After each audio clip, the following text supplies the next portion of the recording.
berhasil meraih kemenangan perdana di penyisian grup A dengan tundukan Singapura 3-0. Laga penyisian grup A antara Timnas Indonesia U16 melawan Singapura di Stadion Manahan Solo Jumat malam.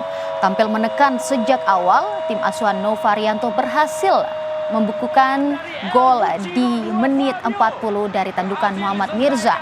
Skor 1-0 di paruh pertama. Tak cukup satu gol, Sport Lovers Indonesia kembali menambah rekening golnya di babak kedua dari eksepsi penalti Evandra Florasta di menit 57. Timnas Indonesia mencatatkan gol ketiganya di menit 87 dari sambaran Alberto Hingga. Kemenangan 3-0 cukup bagi Timnas Indonesia U16 memulai laga perdana dengan baik. Dan dia berhasil menjangkau bola kemudian Fabio saat ini baik sekali lemparan dari PT Liga Indonesia baru